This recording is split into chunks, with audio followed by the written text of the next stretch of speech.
You are looking live at a jam-packed Xander Sports Complex in Carson, California, as Kitsune Women's Wrestling proudly presents Stay With Me.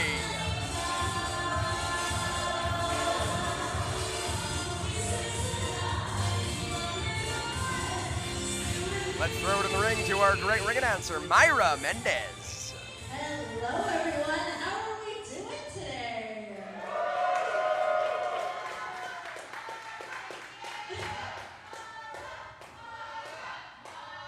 I am Myra Mendez, and I do want to welcome you guys here to Kitsune Women's Wrestling.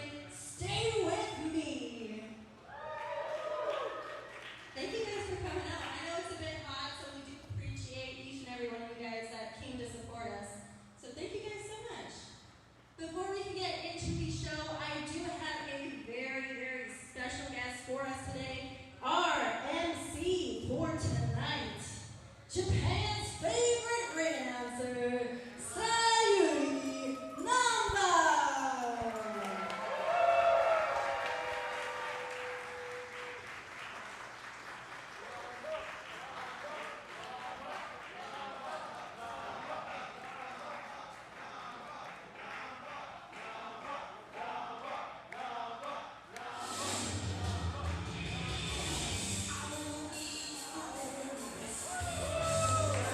And what a pleasure it is to have the great Sayuri Namba, the voice of Tokyo Joshi Pro Wrestling, hosting tonight's event alongside Myra Mendez. My name is Jordan Castle, joined at this time in the booth by Aria Perkins. That's me. You're so welcome.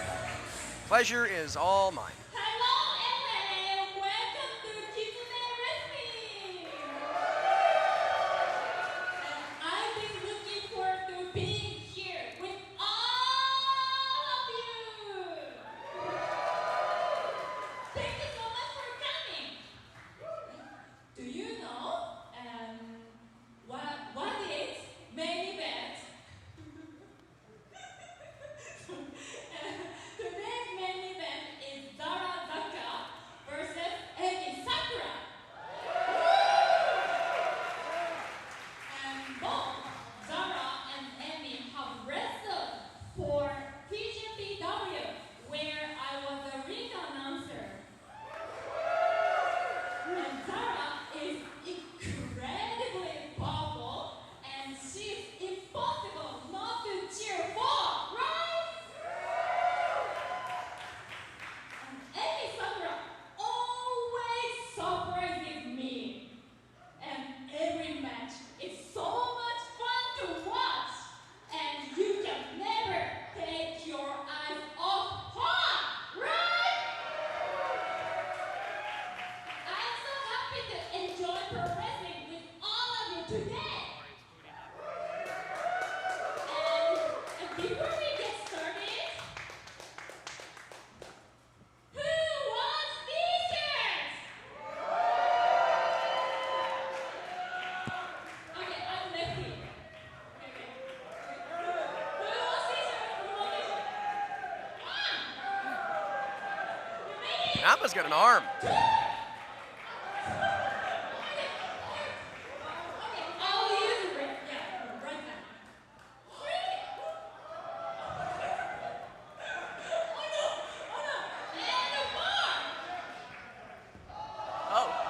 with the back bend. Get her to the majors right away, Aria Perkins. Not bad.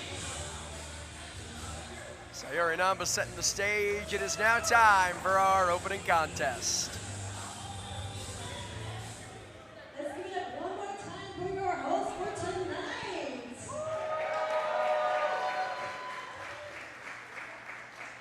Now, who's ready for some action? Are you guys ready for your first match?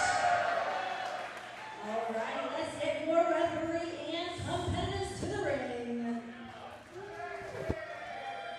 You see referee JC marching to ringside with the Kitsune Women's Wrestling North American Championship, of course, previously held by the Spark Jada Stone due to commitments with her new home in TNA Wrestling, being forced to vacate the championship. And tonight, Aria, we start the process of crowning a new North American champion.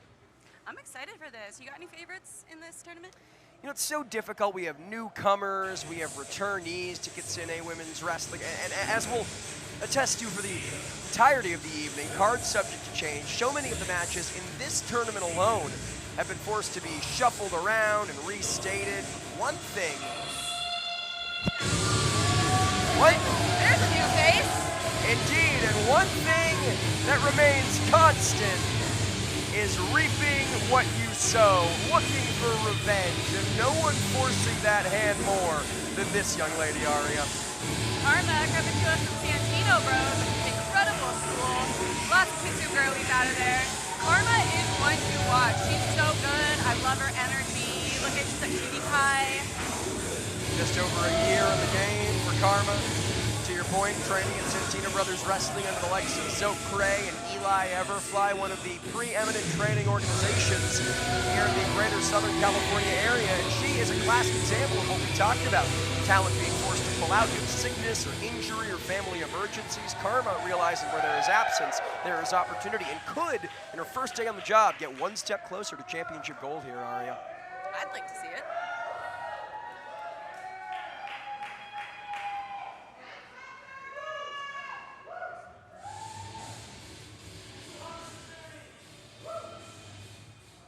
They like her music so much.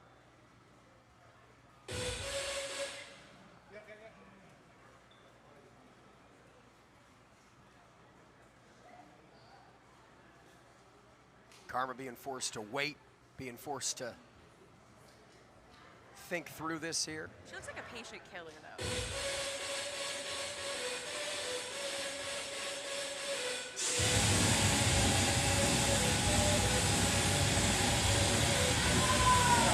What better way to kick off the action here at Kitsune Women's Wrestling than with the namesake herself, no stranger to this face, Aria. Oh, our little golden child. Of course, Kitsune, previously unsuccessful this past year, the likes of Viperous and Tai Hanma in LA and San Diego, respectively. No shame in losing to opponents of that caliber and quickly making things personal between herself and Carma. What do you make of that, Aria? I don't know. Now that she got Carma's race, I'd really like to see some Carma come her way. Well, we're moments away. First, the official ring introductions from Myra Mendez.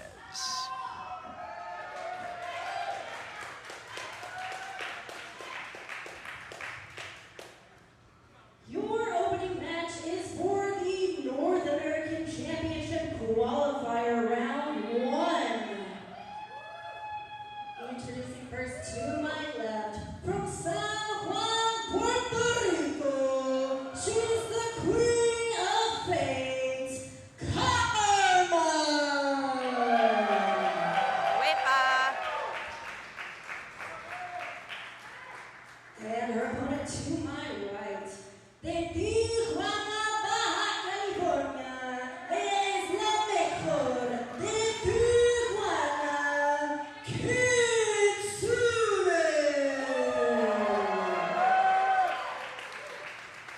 La mejor de Tijuana. You think so?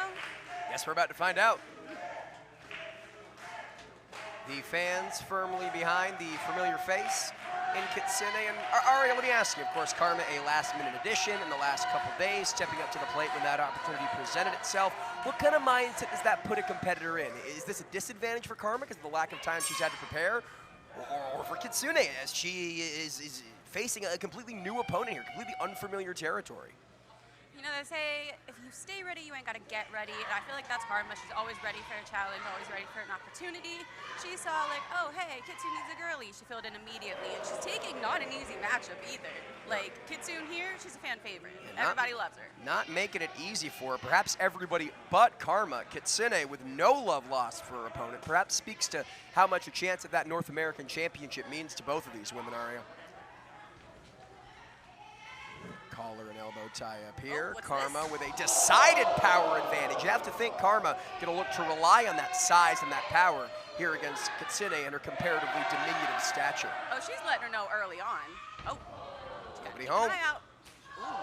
There's that inexperience coming into her play. I'll tell you one thing about these luchadores, they love a good chop, so good luck to Carma with that. Roll up here. Does not get paid by the hour, does Kitsune. Ducks under, reversal of the whip. Now gets the boot up. Drop toe hold here. Again, those are hard steel cables, Aria. Rope somewhat of a misnomer, and something tells you that boot hurts something worse. Some patent leather to the face. Oh, what's this? Ow! That's broken ribs. Double knees to the midsection. Fans at home, massage your knees. Feel your knees. Those are two of the hardest bones in the body, and they just got dug into the rib cage, and now the back of Carma sent spilling to the outside. Lucky people in the first row up there. Yeah, unlucky for Carma, though, as you can see, Aria. Oh no, where are we going? Very thin layer of padding below, but that is a hardwood floor below here at the Xander Sports Complex. Fighting onto it here. Handful of hair now from Kitsune. That's not okay. You, of all people, should be one to talk. Come on now. That's how I know, because I get yelled at. Oh. Face full of apron there where wood meets steel, and now the hand of Kitsune meeting with the chest of Carma. Kitsune in firm control here in the early going, Aria. What an opener we got in. Oh.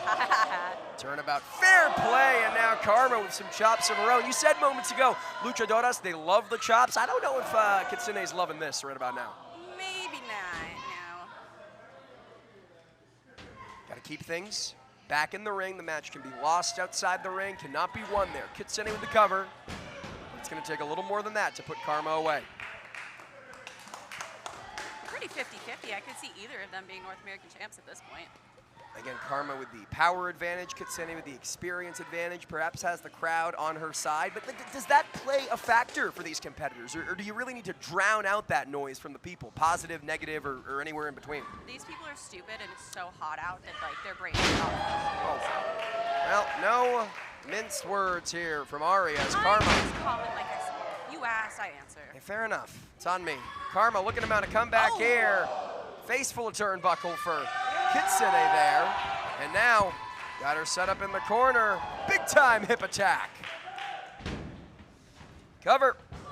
The kick out there.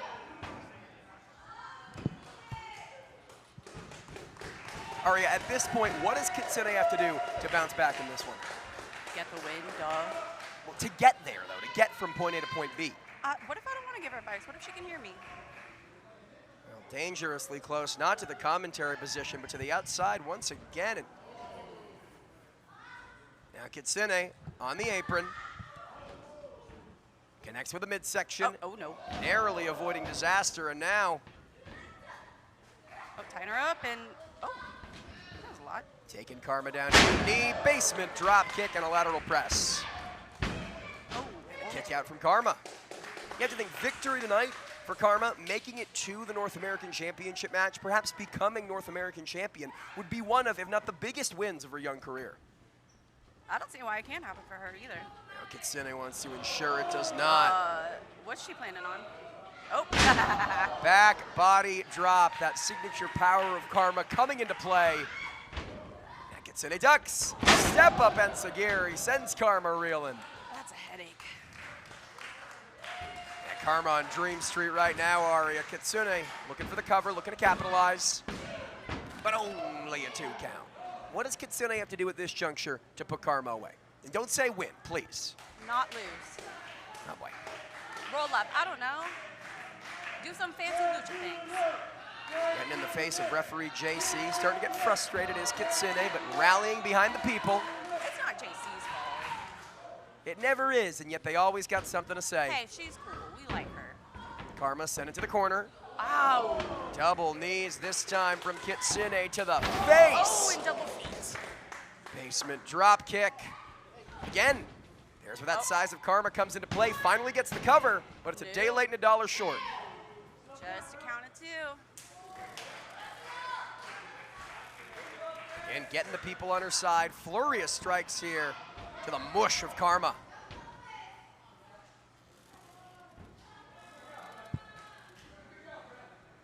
And now Kitsune maybe zeroing in on victory, maybe zeroing in on becoming one step closer to the Kitsune Women's Wrestling North American Championship. She cannot. Face buster there from Karma, and both women down. All right, it's a pick 'em at this point. So evenly matched, as you said. But if you got to make a decision, who are you giving this one to? Oh, man. The fans. Clearly. Yeah, we're all the winner here. This is a fun contest. Everyone in attendance at the Xander Sports Complex, all of you watching along, free on YouTube. We'll be back with more Kitsune Women's Wrestling in just about a month's time, August 30th. Cameo goes Hollywood, right back here in Carson, California. But as it stands, Karma and Kitsune going blow for blow here, Aria, trading shots. I would love to do that with you. Oh man, I would not. Oh, Karma stops him. Karma pressing the advantage here. Again, the power coming into play. Lighten up, Kitsune. Shots to the throat, the chest, the midsection, body shots galore here for Karma, who may be seconds away from advancing here on her quest to become North American champion, dropping Kitsune twice. Another time. Ooh, knee. Yeah, Mass doing very little to cushion the connection there. As we alluded to, the knee, one of the hardest bones in the body, and now Karma drops Kitsune. Handful of hair here. Ooh, not letting Kitsune get away. Battering the back, Karma. If at first you don't succeed, try again. Ouch. To qualify, no. Dang, I thought that was it. You know, at this point in the matchup, it's very understandable for a competitor to get frustrated that they have not yet picked up a victory, that they can't put their opponent away, especially for a competitor as young and inexperienced as Karma. How do you avoid that frustration? It's also 3,000 degrees outside right now, so she's probably a little irritated about that. Like, girl, you just gotta keep your cool and put this luchadora away. Debilitatingly hot here tonight in Carson, California, but the action hotter in the ring. Quesadora, but there's that power from Karma. Kitsune still lands the Bulldog into a cover. Grab the rope. No. Didn't need to, but you're right, was close enough to grab that rope, force the break. She made Kitsune work for that, too. And there's that inexperience from Karma. Could have grabbed the rope, could have had these same results, stopped the pinfall, but decided to... A mentor? I don't know, it could be me. I like her. A student of Santino Brothers Wrestling, as we alluded to, one of the most prominent, preeminent wrestling organizations, training organizations here in SoCal. Yeah, but Santino Brothers. She needs like a sister. Kitsune ducks under. Waist lock. Standing switches here. Rolls through. Oh, big code breaker. Will it break the code enough? Maybe. Oh, yikes. Knees the ace in the hole. This may be all she wrote. No, Karma with the shoulder up at the last second. I'd be so mad if I was Karma right now. Some strong resilience from Karma we're seeing here. Kitsune's hit her with shot after shot after shot, and she's not staying down, Aria. It's an impressive debut. Crowd's pretty behind it.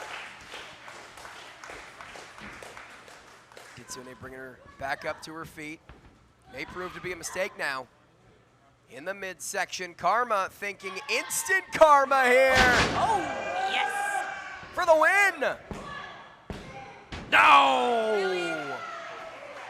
And Aria, you know as well as I, that is a game ender. That is a finishing maneuver for Karma. I don't know how Kitsune's still alive. She's got to be the most hydrated woman in the building. Fighting spirit on full display. Drinking in not just liquids, but the love from the Kitsune faithful.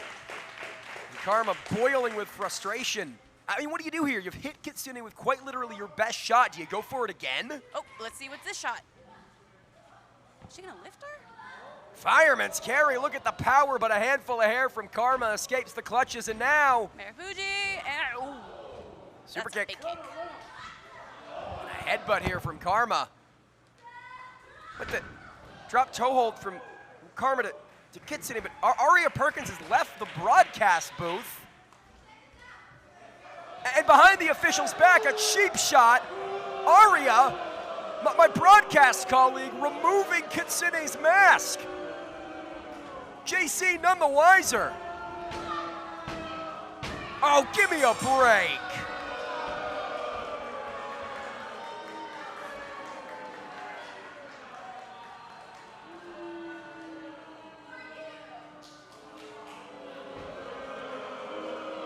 A cheap, low-down victory here tonight from Carma, winning the North American qualifier, but at what cost?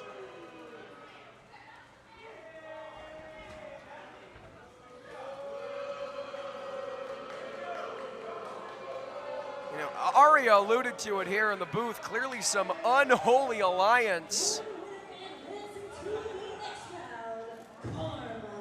Some unholy alliance between Carma and Aria Perkins, and joined at this time by Ethan Lawmaster. Ethan, let's take another look. Aria leaving the broadcast position, leaving the seat you're currently filling to snatch the mask from the face of Kitsune, the ultimate form of disrespect in Lucha Libre, eventually costing her the match. Unfortunately, after such a strong display from Carma in her debut, it had to end like that. But say what you will about Aria Perkins, you can't deny she's got an eye for talent. And as Carma advances in the tournament, If you are taking any photos or videos, please do tag us at Kitsune Wrestling. We really want to see what you guys are liking, what you guys are taking pictures of, all that stuff. So if you're not following, please do give us a follow as well.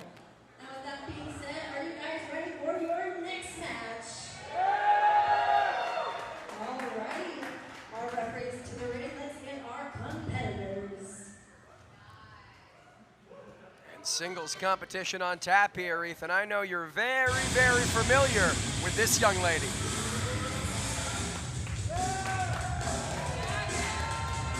one of the best competitors the state of Arizona has to offer. Bryn, Thorne, a champion across IGW, AWS, all across the Copper State, is looking to expand to California in a big way. Victorious in her Kitsune debut. Champion multiple promotions over indeed. They don't call her Strap Mommy for nothing, Lawmaster. But tonight, she goes head-to-head with one of the most decorated women across the West Coast. You've seen her in Stardom. You've seen her on AEW, CMLL. The list goes on. And tonight, makes a splash into Kitsune Women's Wrestling. It's somebody that Bryn Thorne views as a kindred spirit, someone who shares that same intensity and fire. It's been a while since they've last shared a ring together, and tonight they have the chance to meet once again on Viva Van's home turf.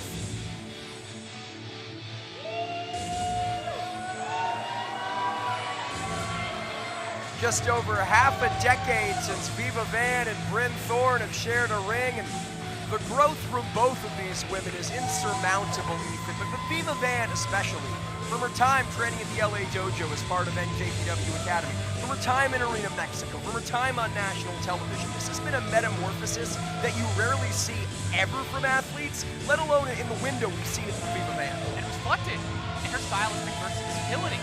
She's picked up the strong style of New Japan, the Lucha instinct from training at CMLL, hitting in Arena Mexico, and most recently, dipped her toes into the Pure Division in ROH, looking to bring all of that to the table here tonight to want to win her Kitsune debut. Let's throw it to Myra Mendez for the official ring introduction.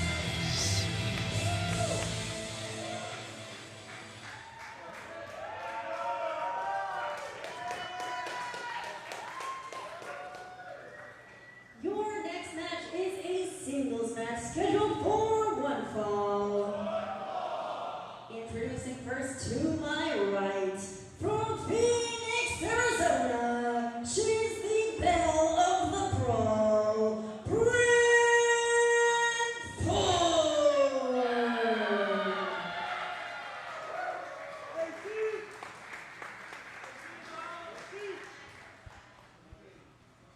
And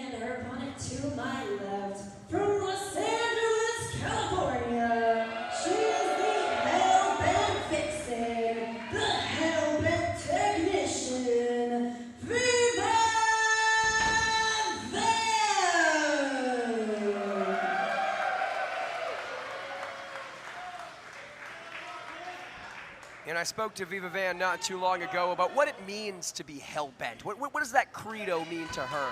And she told me it means you are determined. It means you are defiant. It means you will stop at nothing to get what you want and you feel like you deserve.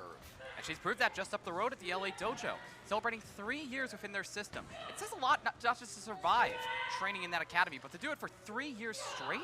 It says a lot about the kind of woman that Viva Van is, and the competitor that she has become. Yeah, previously competing on New Japan Strong broadcast. I mean, it's no secret, right? Women's wrestling in the New Japan system, specifically here in America, is uncharted territory. And Viva Van, really one of the forefathers of striking into this new era where women can and will be featured the way they have. Those are heights that Bryn Thorne looks to achieve herself. Finally branching out of her native Arizona, beginning to dip her toes into the PNW, to California, into Vegas. And a win over today, where Viva Van could do a lot to get the bell of the brawl on people's radars. And clearly no sentimental connection for either of these women. Bryn Thorne and Viva Van want to make a splash here in Kitsune Women's Wrestling. You talk about their previous matches, their history with one another. This is not about playing the hits, Lawmaster. You know it better than me. This is a what have you done for me lately kind of business as Bryn Thorne connects with the midsection of Viva Van. Bare bones brawler, there's nothing fancy about her offense. But you see how toned those arms are. There's some serious strength in her back pocket that she will utilize against Viva Van. Viva Van, no slouch in her own right here. Deceptively athletic and flexible, you have to think. Looking to stick and move, rely on that athleticism here against the power of Bryn Thorne. Feeling out the process here, and there's Viva. A little bit of mind games here from the Hellbent Vixen, Lawmaster. Just a taste of the agility you can expect from Viva Van. Roll up, only a 2. You see that smile on Bryn's face. It's been a while since these two have locked horns. They're right back where they were 5 years ago. It's a very delicate balance, right? When you're facing someone you're so familiar with, that you've shared a ring with so many times, you obviously want to rely on that history. But as we've said multiple times already, you can't assume this is the same version of the competitor that you met 5-6 years prior. Absolutely, because Bryn has grown so much since then. She was just a kid coming up in Arizona when Viva Van last faced her. But now, she's made the town. She's gotten more experience, is ready to put that to the test tonight. Oh! Spinning heel kick. Talk about being put to the test. She may have failed here, but only a 2. Bryn's not going to go down that easily. And Bryn Thorne has spoke to me in the past several weeks about what opportunities like this mean to her. She wants to reach that next level in her career. She knows how good she is. She knows how capable she is of being even better. And a win here, a place like Kitsune, against a competitor the caliber of Viva Van, that's a very big step on that journey, Lawmaster. I've seen it firsthand in her own promotion of IZW, becoming the first woman to ever capture the IZW Heavyweight Championship, defeating 19 other men, that's right, men, to win the Monster Rumble in 2025. If she could do that, then Viva Van is nothing. That's right. We saw just moments ago a qualifier match for the North American Championship. Of course, we know Yuna Manase, our current Kitsune Women's Wrestling World Champion. Gotta think championship implications in this one as Viva Van sent spilling to the apron. Very nasty landing there, Lawmaster. Raining the boots down upon the neck of Viva Van. Bryn Thorne's not done. Hair tied up in the middle rope here. Those hard steel cables, and Bryn Thorne gonna take advantage. We're gonna tear a chunk out of Viva Van here. That is evil. That is, I mean, this level of intensity I've yet to see from Bryn. Bryn Thorne is nasty, man. She is a nasty professional wrestler. She doesn't care about getting her hands dirty. Cover. She doesn't care about disrespecting her opponent, even if it's someone she shares a history and a respect with, like a Viva Van. And again, it's what this opportunity means to her, to make a statement to the fans here in SoCal, to make a statement to other promoters here in SoCal. Digging her boot now into the throat of Viva Van, gonna take every second allotted by referee Juan Montaño. Chirping chops to the chest. Like I said, that power coming into play. Not just to muscle up her opponents, but in striking as well. You know, Ethan, I'm sure you can attest to it. Bryn Thorne, an often tag team partner of the goddamn man, Tyler Bateman. And you're seeing some of that same viciousness, that same intensity that we've seen from Bateman over the course of the past 2 decades. It's a hell of a learning tree to sit under. She's absolutely inherited that striking power and intensity on full display. She cannot get full of herself here. She has Viva down, but not for the count. Viva Van knows how to bounce back. She's made a career out of it. If you're Viva Van, what's the next step? How do you mount a comeback? Well, we know the versatility of Viva Van within the ring. We know her agility. We know her striking power, but she does have her agility. Yet another massive suplex. And her Cover. Now billed as the hell-bent technician. What I think Viva Van has to do, get Bryn Thorne down to the mat, apply a hold, and start working over the arms, working over the back, try to neutralize that strength of Bryn Thorne. Maybe Bryn Thorne heard you here. Locking in a hold of her own. Headlock applied. We're gonna choke the life out of Viva Van. You see there, bending the arm behind her knee. It speaks to the experience. It speaks to the cerebral nature of Bryn Thorne. And cutting off yet another opportunity to escape.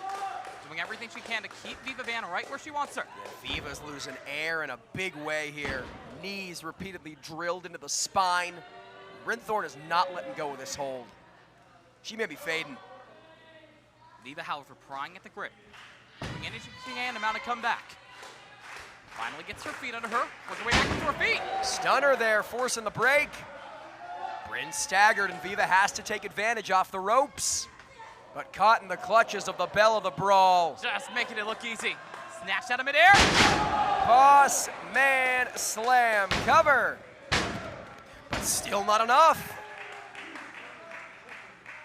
And you can see the frustration starting to grow for Bryn Thorne. I think this is her Achilles heel. There are very few chinks in the armor, very few weaknesses in the game of Bryn Thorne. This is one of them. When she gets hot-headed, she gets sloppy. Her anger can get the best of her. We've seen it at Pride Style in Las Vegas in the past. It led to her breaking up that tag team with Tyler Bateman. But she cannot let it get the best of her tonight. Not with an opportunity like this on the line. Still in control of Viva for the moment. Back-to-back lateral press. Kick out here. Viva stays in this thing, and the look of shock plastered across the face of Thorne. That tells the whole story, Lawmaster. You can see Bryn beginning to target the lower back of Viva. We saw it in the hold and with that back breakthrough as well. Smart strategy by the bell of the brawl. And a surprising amount of technicality. Now bringing Viva back up to a vertical base, but may have given the Hellbent Vixen an opening here. Down to a knee. Once again. Oh, motorcycle knee! Well done by Bryn. But Bryn not going for the cover, curiously, not capitalizing. What do you make of this, Lawmaster? I think she wants something even bigger. Oh, well, she may have awoken a beast inside Viva Van. The Hellbent Vixen saying, hit me with your best shot. With the knee pad down, catches the knee trembler for Bryn Thorne. Yeah, Viva may have suckered her in here.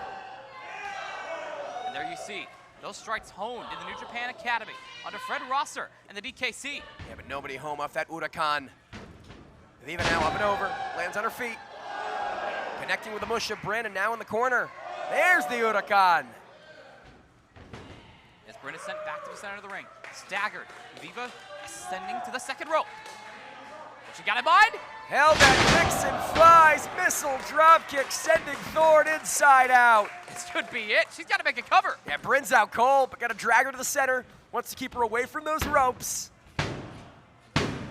And unfortunately, that very tactical maneuver from Viva Van may have cost her the matchup. It may have given Bryn Thorne those extra few seconds she needed to get back in this thing. But again, the fatigue has got to be weighing on these two. With all the damage done so far, Viva's got to take this home, pick up that win, and advance up the ladder here in Kitsune. Talk about up, Bryn Thorne going down here. Air raid crash and a cover, no wasted motion, but still Bryn with the shoulder up. But now it's Viva, wondering what she has to do to put this away. There's so much in her arsenal, so many different paths she can take stylistically. It's just a matter of time before she gets the right move, the right hold in, and takes this one home. Yeah, something tells me she's got an idea here. Seen this one before, up onto the shoulders. Electric chair from Viva. But Bryn Thorne's seen it before too. Speaks to the experience these two have with one another, against one another. Backslide here, but Viva escapes. Neck breaker from Bryn. Will it be enough? No! Not just yet. Ethan, you've called more Bryn Thorne matches than I. What does she have to do? What does she have to hit Viva Van with to pick up that lauded victory? Well, we've seen Bryn go after the lower back, but I know a hold in her arsenal she's won championships with. That crown of thorns, targeting the shoulder blades, targeting the arms. If she could cinch that in, it is over. Maybe thinking pile driver here, looking to plant Viva on her neck. But Viva wisely sandbagging herself. It's Viva with a jackknife. Only a 2. That time able to block the shot. Viva Van with a hold. Bryn! Out she goes. Viva Van for the win. But Bryn gets the hands on the bottom rope, forcing the break. Great ring awareness and impressive ingenuity by Viva Van. It's like a holy cross with both knees instead of one. Yeah. Great thinking by the Hell Bent Vixen. Yeah, Bryn realizing she didn't have enough stamina, didn't have enough gas left in that tank to get the shoulder up, instead realized where she was at the last possible second, grabbed that bottom rope and saved the match, if only for the moment. Now out onto the apron, dangerous position for Bryn, and Bryn knows it. Gets that shoulder to the gut, coming back into the ring. Pressing the advantage here, fireman's carry. Oh man, knee to the neck. This may be all she wrote. But Viva kicks once again. For Bryn, it is necessary damage to apply that crown of thorns, targeting that area of the body. But again, she's getting angry, and with it, she's getting sloppy, arguing with the official, arguing with the fans, as opposed to staying on top of Viva Van. Has her eyes on the ref, but the only set of eyes that matter are those of her opponent. Down comes the knee pad, looking for that Busaiku knee. That motorcycle knee, as you called it, Lawmaster. But this time, Viva saw it coming. Spinning heel kick once again. She knows it's going to take more than that. It's the opening that Viva has been looking for. Muscled up onto the shoulders, straight jacketing the arms. Down she goes. Viva Van victorious.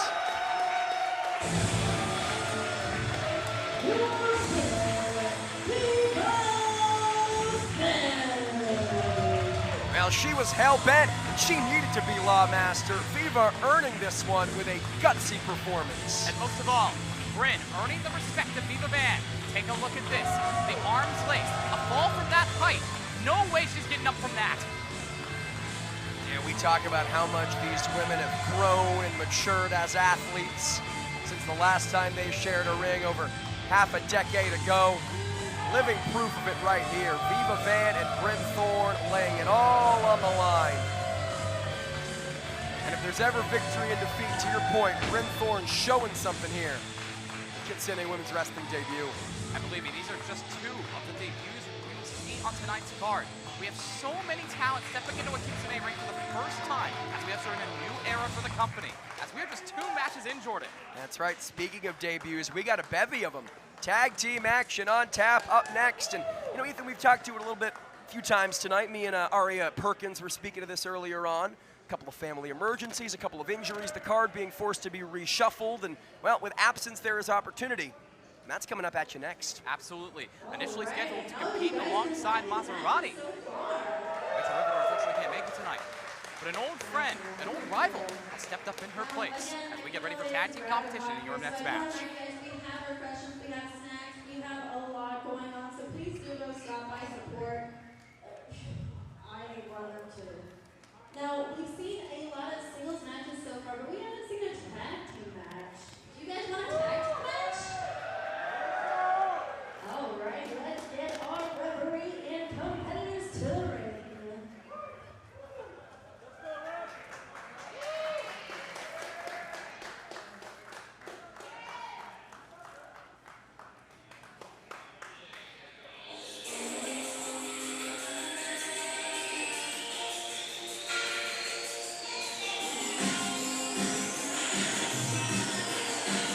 Kitsune has prided itself on providing a platform to young talent in professional wrestling. No matter who you are, where you're from, or how long you've been doing it, you have a spot on this roster. And nobody embodies that better than Lunith coming out next. A Stray has found a home here, has shared a ring with her tag team partner before, but never in the same corner.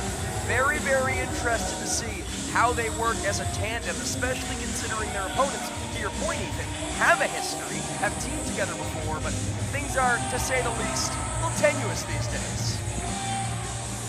Lunith coming out of Santino Bros Wrestling Academy. Such a rich history of Lucha Libre within that school and SoCal as a whole. Training under El Maestro Zakher and learning Lucha Libre and adapting that style and that culture into her presentation as a wrestler. It doesn't get much better than one half of Los Luchas himself. Likewise, her tag team partner, a product of SoCal Pro, has been dreaming of this ever since she was 7 years old. And tonight, she steps through the Kitsune curtain for the first time.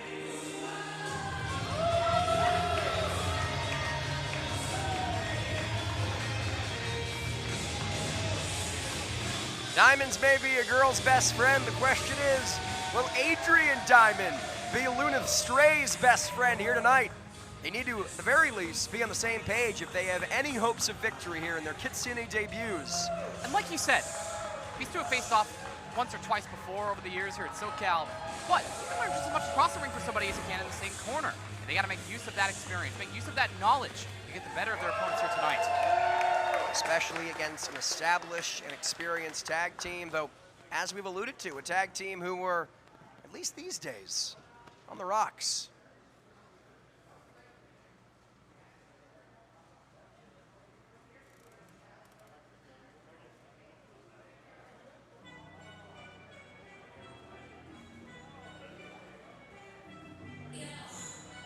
As mentioned prior, Mazzerati initially scheduled to compete with Rachel Riveter. Unfortunate tragedy in the family made it so Olivier Vegas stepped up the team with her.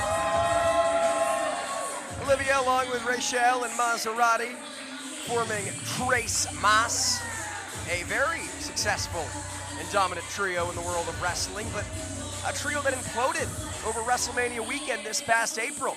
Tonight, Rachel's absence, putting their differences aside in honor of their mediator, in honor of a woman who brought them together in the first place. But as you can see, Ethan, even before the opening bell, not entering together. Olivier always felt like she was picking up the slack from Mazzerati and Rachel. But tonight, they have to put their differences aside. They have to settle this if it means picking up a victory in a new territory.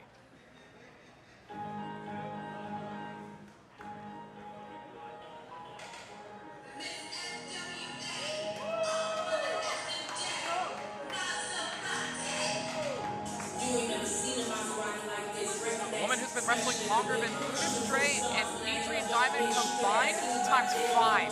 11 years in the business, trained out of FSW in Las Vegas, and look at those laps. She is jacked to the gills.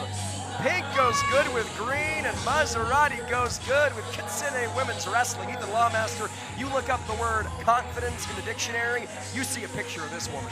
Especially against a team like Adrienne Diamond and Lunith Stray, two people who are finding their confidence, finding their groove within professional wrestling. They can look to somebody like Mazzerati to learn where they can be if they find that confidence and find that identity. Yeah, but make no mistake, Mazzerati is not going to welcome them in with open arms and take them under her wing. She doesn't care about how bright a future Lunith and Adrienne may or may not have. She's here for two things: to get a victory and get paid. And she doesn't care who she has to mow down to make that happen. As Mazzerati steps into a Kitsune ring for the first time. When will they learn? She's offered at least half a dozen fans a high five every time she's shirked them, and yet they keep going for it. Left the whole room hanging.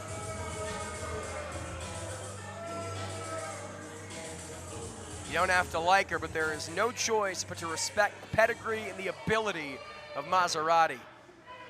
As we throw it to Myra Mendez for the official in-ring introductions.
Bryn for the fans here at Carson as we're getting underway for some tag team competition. Two of the most promising prospects here at SoCal versus a mentor and student team trying to mend that bridge after so much tension. Ethan, I'll put you in the hot seat, plain and simple. Who do you see picking up a victory here, because conventional wisdom would give it to Olivier and Mazzerati based on their experience. But as we can see, having such a hard time getting on the same page, even before the opening bell here, even before the match officially starts. Well, you have that experience factor with Mazzerati and Olivier, but you can't deny that powerful woman in the corner of Lunith Straight, Adrienne Diamond. So much size, so much power in her back pocket, and just waiting to get tagged in. As Lunith Straight, a luchadora starting things out. And Mazzerati being fanned by a fan. Fans are out in numbers, Ethan, in more ways than one here.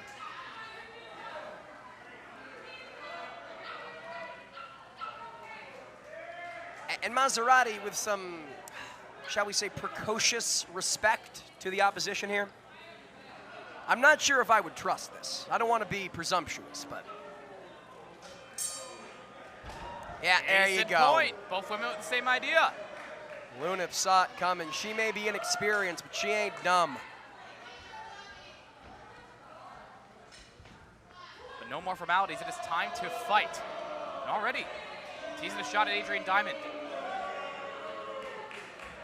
You've seen Mazzerati before. You've been on the call for Mazzerati before. At what point does that confidence that has taken her so far cross over into cockiness and start to cloud her judgment? Usually takes about, 2 to 3 minutes, but once it gets there, that is an opening for Lunith Stray.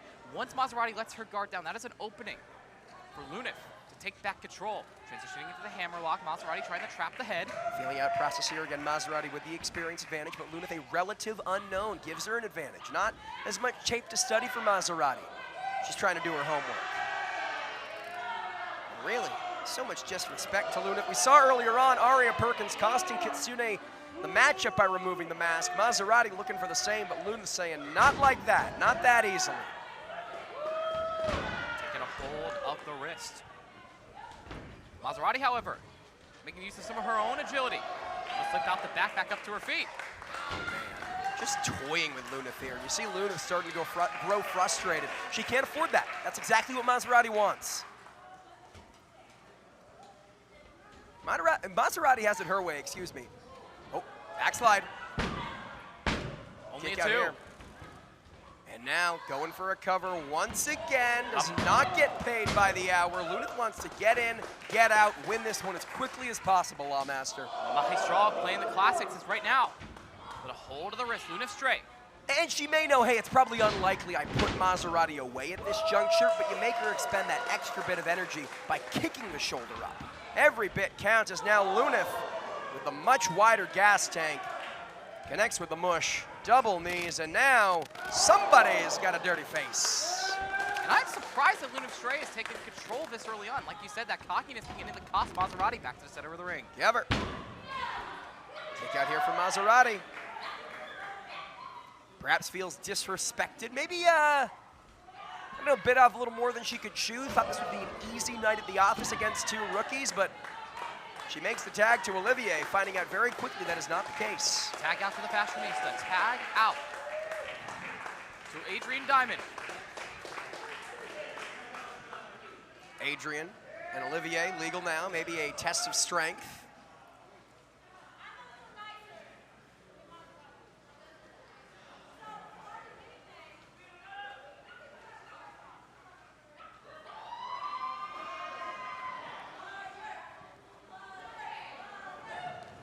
We're having a twerk off here, it seems.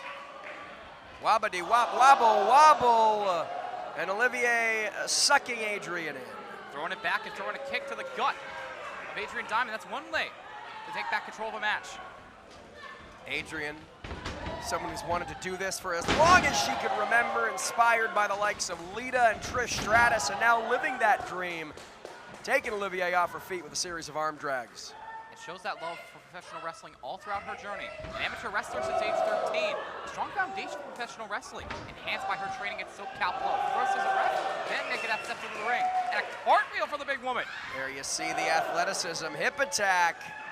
And a little twerk for good measure. They say it's all in the back, Lawmaster. Taking Olivier for a ride. And going after the back of Olivier. Splash, cover. And a kick out here. Again, not necessarily trying to win the match, trying to make Vegas expend that extra energy. And especially trying to get your shoulder up under all of that weight. That's going to be exhausting for Olivier Vegas. Back to the center of the ring. And a tag in to Lunith Stray. We talked about it before the opening bell, despite being a first-time ever tag team at the moment. Showing some good tag team synchronicity here. Scooping a slam. Setting up Lunith Stray.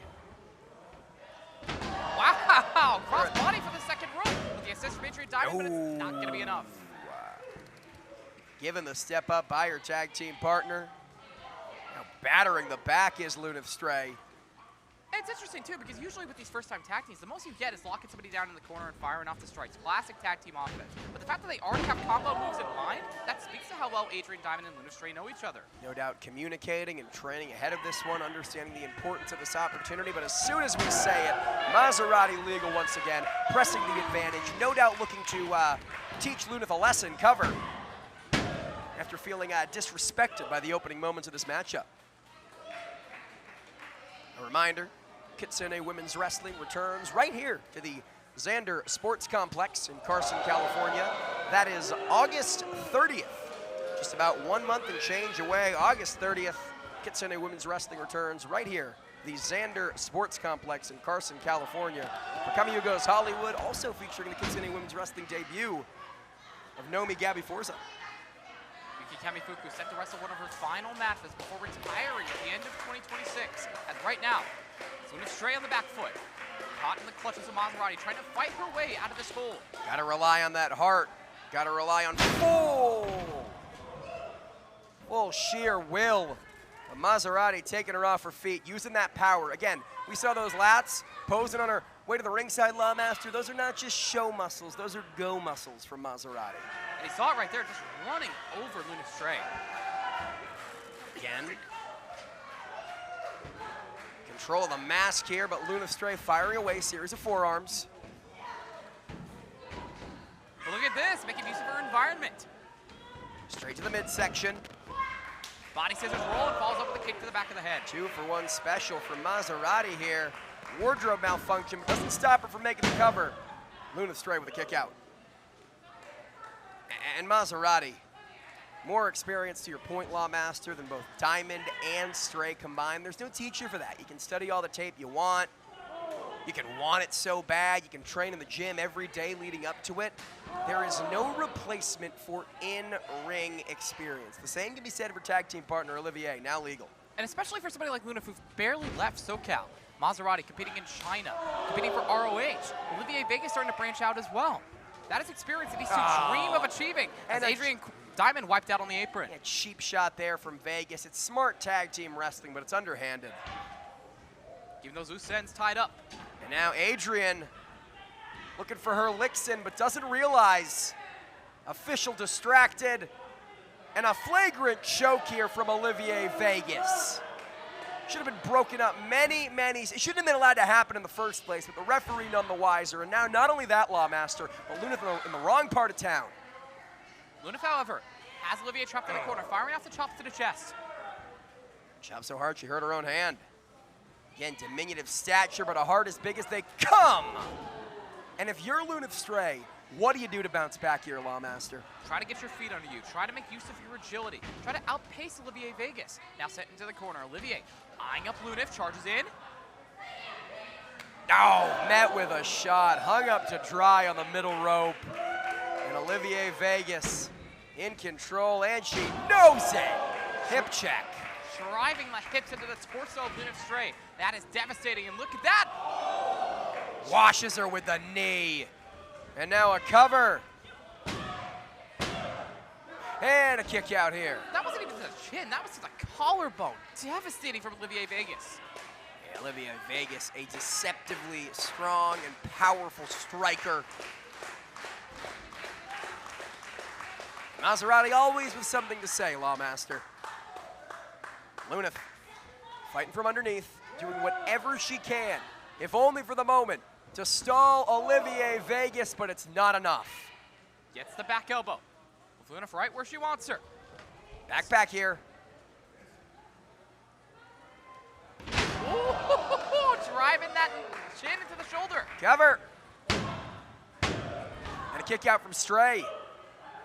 I mean, it's at this point where Olivier maybe would tag in Mazzerati. We'd see frequent tags, one in, one out, keeping one another fresh. But they're not on the same page. They don't trust each other, Lawmaster. You're not going to see that happen unless they feel like they absolutely need to.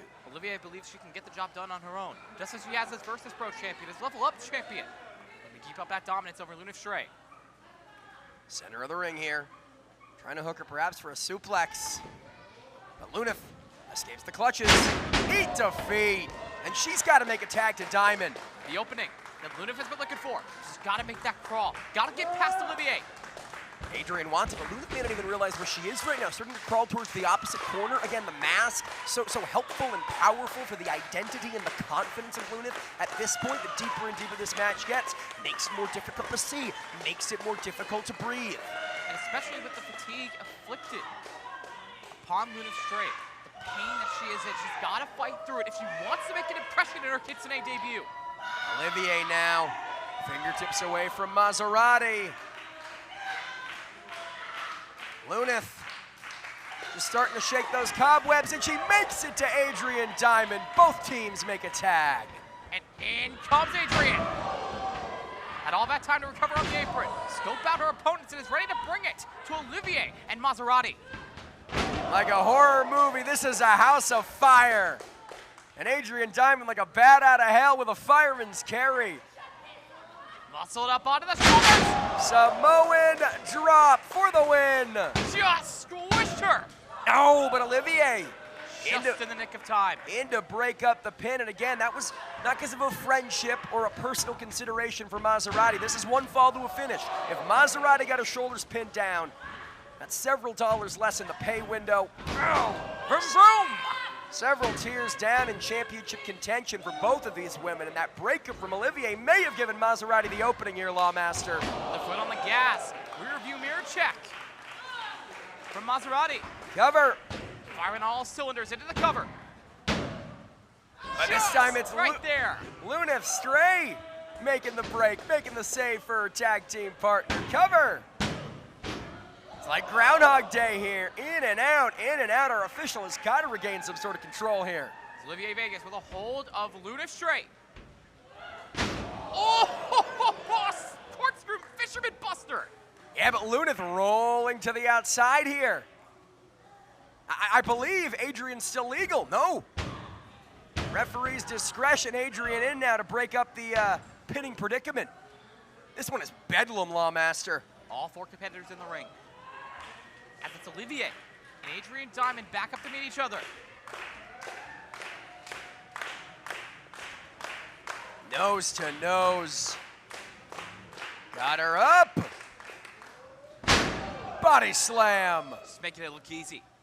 That is a fully grown woman, and Adrienne muscling her around like she's a child. Basement lariat.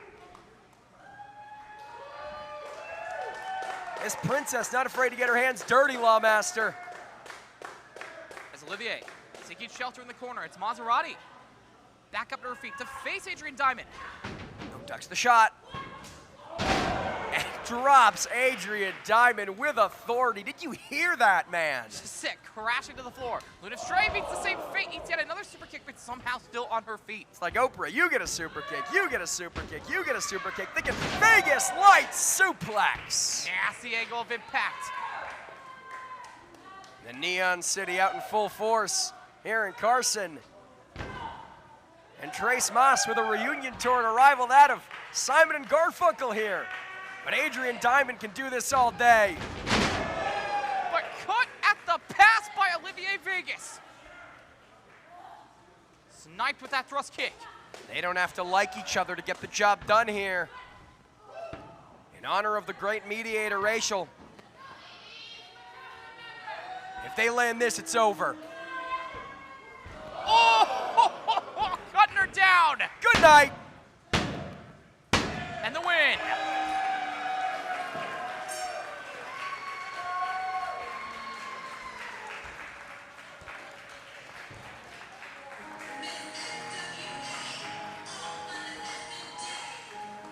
Impressive work by the reunited Trace Moss.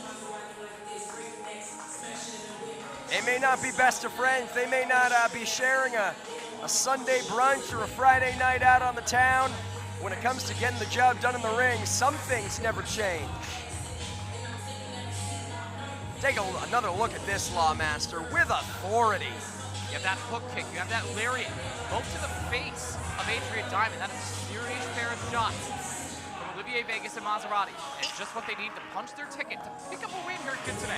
Even one of those shots in isolation, devastating enough. Both in tandem, forget about it. Thanks for coming. Strong showing from the newcomers, but experience wins every time. Look back in the ring. Adrienne Diamond feeling the frustration after this loss. It's a strong performance. There is no shame in losing to an established tag team, especially both competitors having the experience of Olivier Vegas and Mazzerati. Adrienne Diamond and Lunith Stray will live to fight another day. A very impressive performance in both. What the hell? It's her partner. They'll fight another day, all right, but it'll be against each other, not in the same corner. Sour grapes for Adrienne Diamond. Talk about a sore loser here, Lawmaster.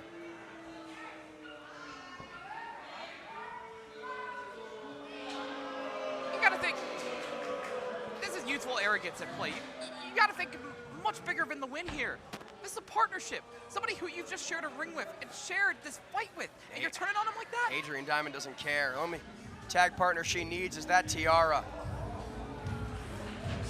The princess sits alone in her kingdom. Something tells me we have not seen the last of Adrienne Diamond and Lunith Stray in the same ring, but to your point, Ethan, Olivier, thank you. That was everything I thought it was going to be. This is one of those days where you can do everything right, you still lose. But I guess I'm the only person who knows how to lose gracefully.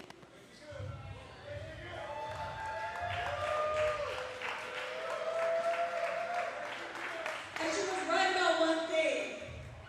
This is the reason I'm astray. August 30, Lunith goes Hollywood. Lunith will see Adrienne Diamond there.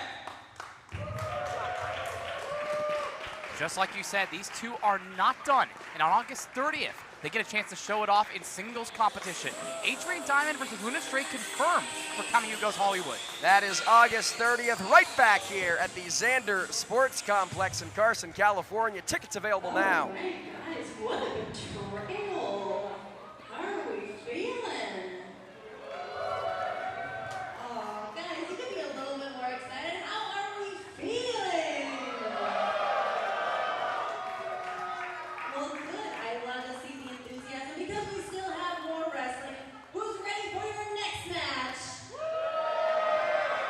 All right, let's get our referee and competitors to the ring.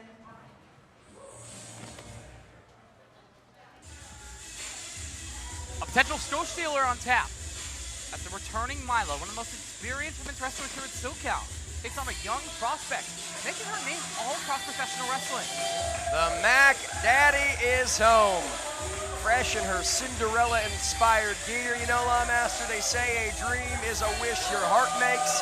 Gotta be a dream come true for Mylo to be back here in Kitsune Women's Wrestling. And that dream would only become that much sweeter if she could pick up a win tonight against a WWE ID prospect. And especially with the growth she has shown over the past year. Picking up gold at Rival Pro, making her mark across the map, traveling all across the country, looking to show what she has learned to Kitsune management. Mylo, the picture of poise. Very familiar with the career of Mylo over the course of the last couple of years, and I believe this is the fullest, most complete version of Mylo we've ever seen. She's put all the pieces together in a big way and could prove it with a victory against this woman. But Ethan, as we know, much easier said than done.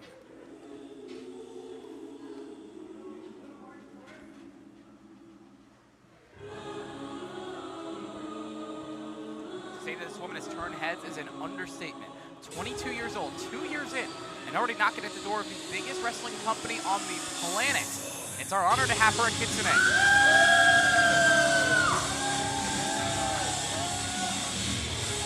It is clear as she makes her way through the curtain that Veronica Haven has somewhat of a god complex. She recognizes how good she is, the talent and potential she possesses, but with what she's done so far in her young career, arguably before even hitting her prime, it's hard to argue.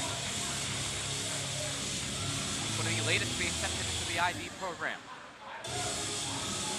Entering the Performance Center, training under some of the best minds in professional wrestling to show off what she has learned, how she has grown. Formerly fallen, she now sits atop the mountain.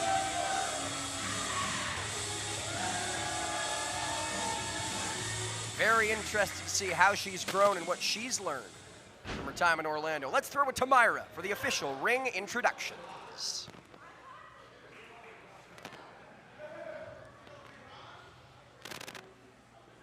This next match is a singles match scheduled for one fall. Introducing first from Virginia Beach, Virginia. She is the Mac Daddy, Mylo.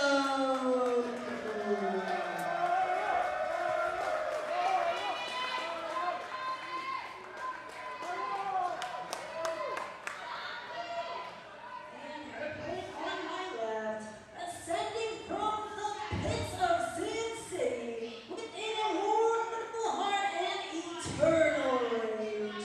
She is your heaven on earth and WWE IT prospect, Veronica Haven. Ethan, you look at Veronica Haven and the face, the eyes tell the whole story. The lights are on, but nobody's home. There is something very off with this woman, as talented as she is. An immortal heart and a human body. Has a lot of anger built up inside of her that she takes out on her opponents. Certainly enhanced over the past 6 months, training within the Performance Center, taking that next step into her career.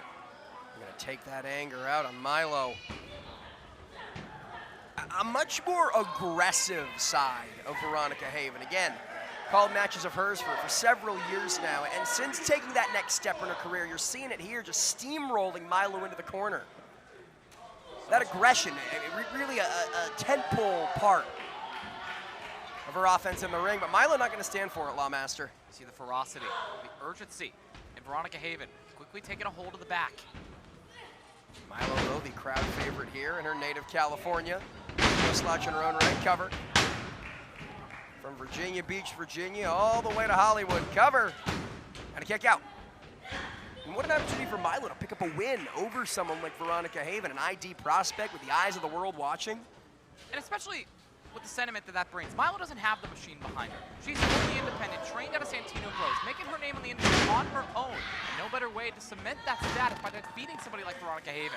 Has continued that training as a part of NJPW Academy under coaches Fred Rosser and Kushida, a fixture of NJPW Academy showcases, inspired by the likes of former IWGP Women's Champion and strong Women's Champion Mercedes Monet. Mylo here, despite the aggression, the ferocity, as you said, of Veronica Haven, not letting it sway her here, Lawmaster. The experience edge goes to Mylo, and you see that with how measured her offense is. The patience she displays coming off the second rope. Cover! Well, and also the composure that she has, right? That aggression has taken Veronica Haven so far, but it can also deter. If she lets it consume her, she's not able to focus the way Mylo is. And learning that the hard way here, sent out to the apron. Asking for a timeout. I don't believe we have those here in Kitsune Women's Wrestling. And are they doing that on the CW? They doing that on Tubi these days? I'm not so sure. This isn't World of Sport. This is Kitsune we got going on here. Mylo with a go behind. But Haven not going to stand for it. Mylo not going to stand at all. Big time knee from the former Fallen. Cover. Kick out. Got a really short fuse here, does Veronica Haven. Even in the backstage area, you see her stewing, talking to herself, mean-mugging anyone who looks in her direction. This is not a measured person by any means. You see that with a handful of hair, cutting the legs out from under Mylo with that arm barred. devastating offense. Face first into the apron and falls up with a kick. A mean display of tenacity here from Veronica Haven. Learning under the likes of the phenomenal AJ Styles and the Queen of Spades, Shayna Baszler, now having some fun with Mylo, and has got to be careful she doesn't get herself disqualified, Lawmaster. And you can see the influence of the ladder on display here, just picking apart Mylo. And Mylo still has plenty of strength left in her legs. I mean, we saw a little bit of the former as well. You tell me the Heartbreak Kid doesn't know his way around a rodeo? Irish whip, dropping Mylo. And since re-entering the ring, cover. After being sent out to the apron, this has really been all Veronica Haven. It seems like that momentary flurry from Mylo in the early going is all she needed to tap into that aggression. Flurry of strikes here, not giving Mylo any room to breathe. In the mount, just raining down those shots. Mylo completely defenseless. I don't think she means that. Mylo now, caught in the corner. And Haven not just content to keep the offense going, but trash talking, jaw-jacking, telling Mylo, this is what I'm gonna do to you, and there's nothing you can do about it. Right now defenseless. That boot against the throat, just wearing down Mylo. It's an unprecedented level of confidence for an athlete only 22 years old, and Mylo on spaghetti legs now. Suplex in the corner, ugly landing. Neck first, onto the apron and those back. This time it's Mylo sent to the apron, but Haven dragging her back inside the ring in a choke. Nearly on the cover, but Mylo able to get the shoulders up. What's all about the temper of Veronica Haven? You cannot deny how thorough she is. A cover that deep, offense this dominant over her opponent. She's got a short fuse. Don't let it distract you from her technical excellence in the ring. Now barring the arm, with that leg over the head of Mylo to keep her trapped. Mylo, however, able to weasel her way out. Well, and this is expert positioning from Veronica Haven. You see, barring the arm and removing the line of vision for Mylo, but the Mac Daddy able to fight her way out. Backstabber! Cover! And not going for a traditional cover, as you see, Lawmaster. Entire body weight laid across Mylo, pressing down into the sternum. What does that tell you? It tells me Veronica Haven wants that victory. She knows what this means. She knows that a cover is the beginning and the end of a match. I can take it home just that easily. Yeah, for a lot of athletes, they might say, oh, I'm a part of the ID program. I've moved on to greener pastures. This is just another day at the office. I can afford a loss here. Not for Veronica Haven. She is not content. She wants dominance everywhere, at every possible stage. But Mylo not going to give it to her easy. Not going to go quietly into this long night. Gets that elbow to the jaw. Mylo proving she can swing with the best of them.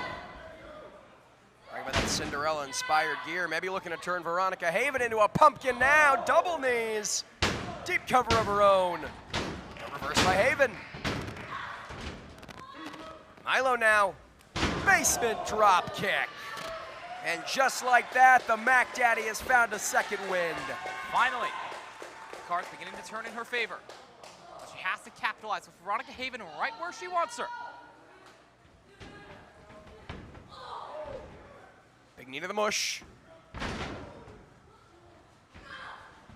Mylo ducks. Once again. Down goes Haven. Fallen indeed.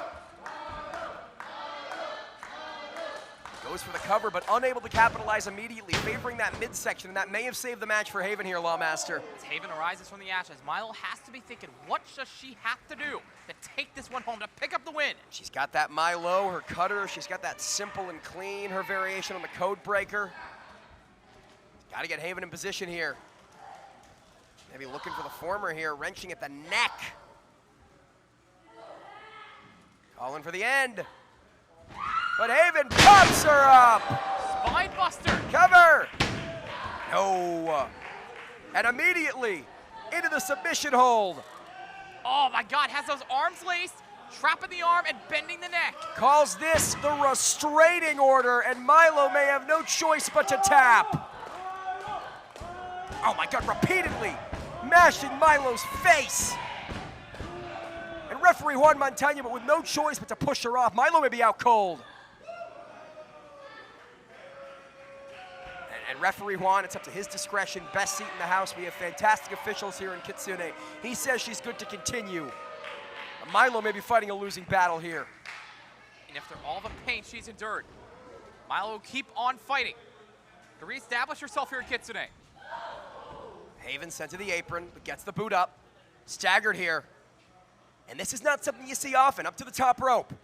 Speaks to how far Mylo has pressed this, but this may be her last stand. Haven, nobody home. The wings are just for show. It's like crashing down the mat. Mylo from Mylo. And that is a signature move. That is a game ender for the Mac Daddy. Haven drops her with a super kick and both women down. This contest has taken so much out of the both of these, Lawmaster. Putting you in the hot seat one more time, my friend. Who's it gonna be? Is it gonna be Veronica Haven? Is it gonna be Mylo? Who wants it more? Who has what it takes? Well, Mylo has worn down so many parts of her body, courtesy of Veronica Haven. But Veronica has that intensity. She has the drive to take this one home and pick up the win. Both women back up to their knees. Trading strikes. It's Mylo with the upper hand. From chops to forearms here. Going for broke is Veronica with the fireman's carry. And Mylo escapes. Rolls her up. How about Veronica? Hands on the bottom rope. Great ring awareness there. Speaks to that training we've seen in the last 6 months. Great thinking. Mylo, however, bringing it back to basics, firing off those forearms to the face.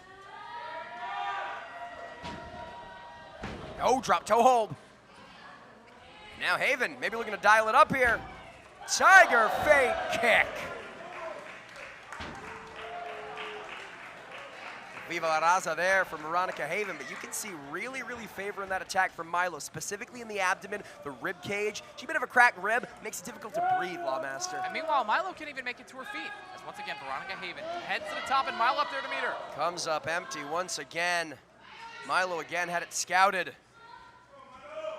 Haven's getting desperate and Mylo's taking advantage, but this is a very dangerous place for both of these women to be, Lawmaster. Perched upon the top. Mylo thinking superplex. Trying for it here. But a headbutt from Haven. Again, thrives on hurting people, thrives on doling out punishment as she lands the power bomb into the cover. But Mylo survives. And in prime position for that restraining order once again. Going She's for it here. applied. She's got all of it. Restraining order, and Mylo immediately taps. Just look at the angle of the back.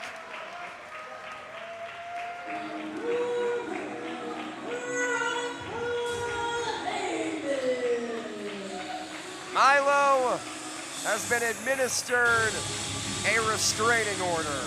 Veronica Haven is inevitable. Take one more look, Ethan. Hey, we draw attention to it before. The angle of the spine with that knee driven into the back. No choice but to tap it. I don't blame her. Immediately, less than a second after Haven cinched in that hold, and Mylo with no choice but to tap. And as we've seen this entire match, Mylo a resilient competitor. That speaks to the hold. That speaks to how devastating it is. Veronica Haven's future is bright. Her soul is dark. And this is what she did to a mainstay in Kitsune women's wrestling like Mylo. And hell hath no fury like a fallen angel. As we keep the action up, here at Kitsune, 2 more matches left on tonight's card. A now fatal 4-way to determine who will face Carma on August 30th for the Kitsune North American Championship. That up next alongside our main event. Zara Zakher versus Emi Sakura, an international super fight right here at Kitsune. Guys, we're still feeling pretty good? That's so good. You guys sound great. Are you guys ready for another match? All right, let's get your referee and competitors to the ring.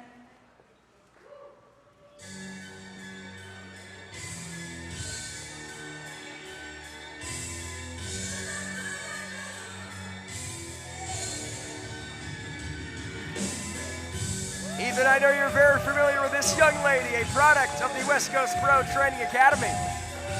One of the latest to graduate Mylo was initially scheduled to be in this match, but she forged the path for women like Lex Gonzalez to take that step into the ring and follow their dreams. So it's been an uphill battle for Lex, battling with her self-confidence, her self-image, trying to prove that she belongs in this ring. Slowly but surely she's getting there. And matches like this, tonight's like these, that get her that much closer. Yeah, but an uphill battle indeed. Not one, not two, but three opponents. Take nothing away from Carma, who, as we saw in our opening contest, victorious over Kitsune with the help of my broadcast colleague, Inaria Perkins. But this a much harder match to win. It's one fall to a finish. Two of these athletes are going to lose this match without even being involved in the decision. I can tell you there's some serious determination for Lex. Anytime the door to the academy has been unlocked, she's been in there training, hitting the weights, getting in the ring, ironing out her skills. The same can be said of this young lady. 10 years in the game, a product of the Philippines, in many ways started the wrestling scene in the Philippines as it stands today. And over the course of the last 2 years, taking her talents to North America, relocating and becoming a mainstay in Millennium Pro Wrestling here in Southern California. An important place, not just for Nina, but for all of SoCal. That's a weekly rep. That's some serious toning and conditioning that you gain in an environment like that, constantly working, constantly evolving. Has she evolved enough? Pick up a victory here in four-way action. Secure a spot against Carma on August 30th. Only time will tell.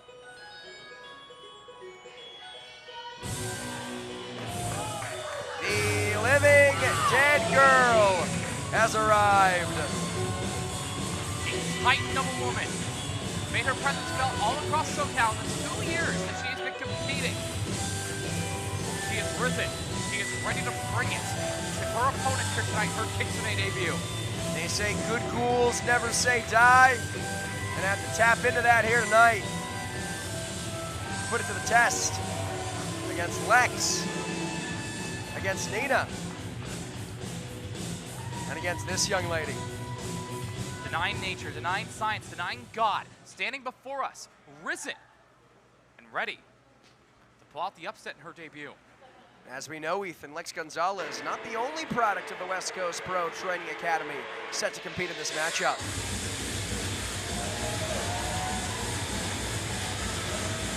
Luna La Zaeta. Lucha in her blood and lucha in her veins. The granddaughter of a luchador. The parents always frowned upon that lineage in their family, but it inspires Luna to take that step to the ring and follow that dream herself. It's in her blood. Will her birthright lead her to here? Will it lead her to the North American Championship? Only time will tell. Take it away, Myra Mendez. This next match is your second round for the North American Championship qualifiers. I didn't say fatal four-way. Introducing first, back from the grave, she is the living dead ghoul, Xochi Fatale. Little encore. And one of her opponents from Manila, Philippines, she is Nina.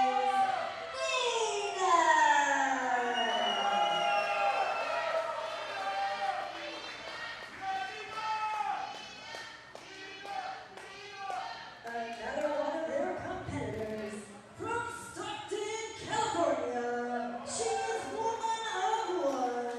She's the only one. Lex Gonzalez.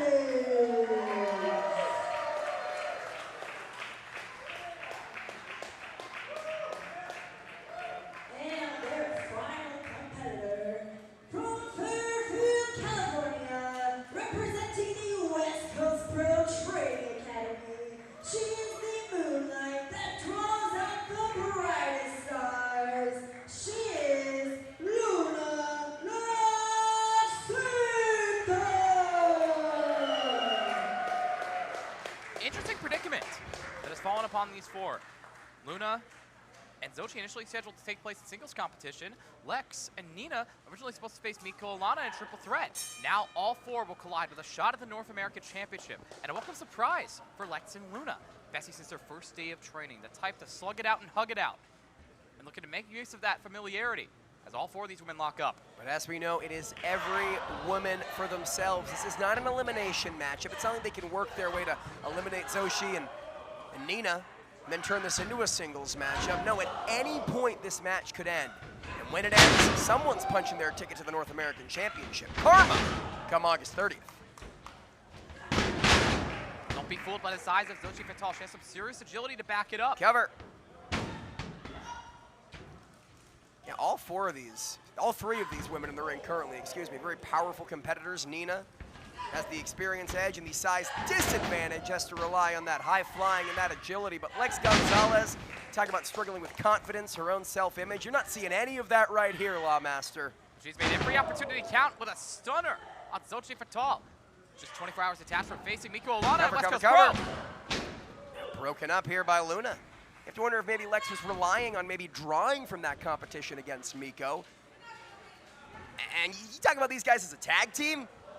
You're not seeing it here. Every woman for themselves, and Nina takes advantage of the dissension. Crossbody broken up by Xochi. Well, frenemies is the word I'd use to describe Luna and Lex. But back in the ring, it's Nina and Xochi Fatale. Not intimidated by the size of Xochi. Nina looking to put her down and get her ticket to the finals. Nina not intimidated by anything. She has spent her entire career facing people bigger, badder, meaner, scarier than her, and she almost always has an answer. Nothing new. As right now making use of her environment. Pillar to post, turnbuckle to turnbuckle. Nina sends to the second rope. Again, it's got to rely on that high flying, some lucha acumen on display here from Nina. See that Alita taking over Xochi Fatale, charging into the corner. And a clothesline to the bigger woman. Speaks to how bad Nina wanted it, this dream of becoming a professional wrestler. Cover. Broken up here by Luna. The scene didn't exist in the Philippines. She wanted it so badly, she helped to pioneer and build it here. To represent her people, to prove that her nation belongs in a wrestling ring. Ow! Fatale taking Luna off her feet here, but Lex in to save her. Would you say, Lawmaster, her frenemy? Clobbering. Xochi Fatale, look at that, slides into the German on Nina. Well done as Lex and Luna just taking control of this matchup. And maybe this is the strategy. Again, not an elimination matchup, right? But maybe you neutralize, Nina and Fatale long enough that you turn this into effectively a singles match. I don't know. Divide and conquer. That is the name of the game for Lex and Luna. Gotta have eyes in the back of your head. A contentious friendship on the best of days, especially with so much riding on the line here. Make no mistake. When times were tough, these two had to be backs, just as you see here. Short arm clotheslines to both of their opponents, but at some point, something's got to give.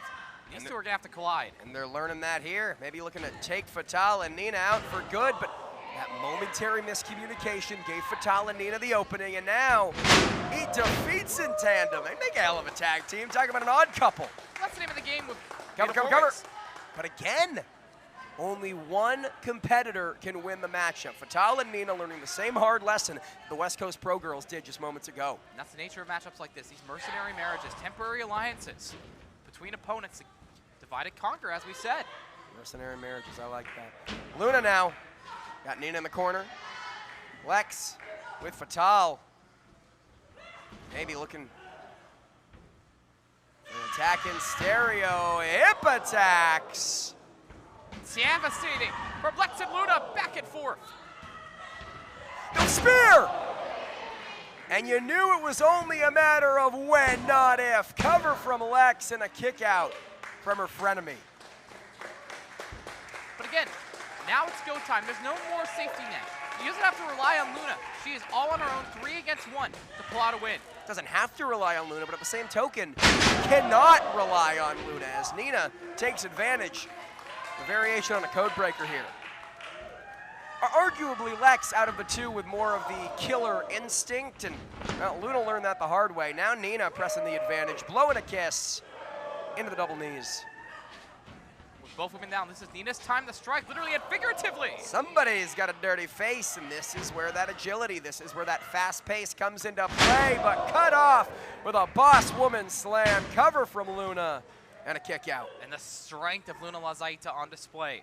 Inspired by Miko Olana, a fellow powerhouse, a fellow graduate of the West Coast Pro Training Academy. And Xochi with a shoulder check.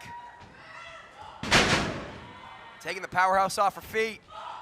Monsters in the matchup. You cannot kill what's already dead. Cover! This time broken up by Nina. Again, we see this too. Not even a temporary alliance. But if Luna had been pinned there, Nina would have lost the matchup. And Lex, once again with a devastating spear. As it's Luna. I'm gonna get back at Lex Gonzalez. With a moonfall! Cover! No! Only a 1 count there. Lex knows Luna all too well. It's Xochi Fatale back up to her feet. And there we go, forbidden fruit. Xochi Fatale advances to August 30th.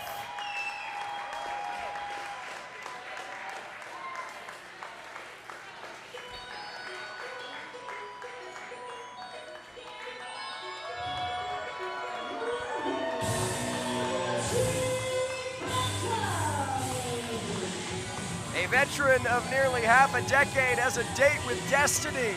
She beat 3 women here tonight.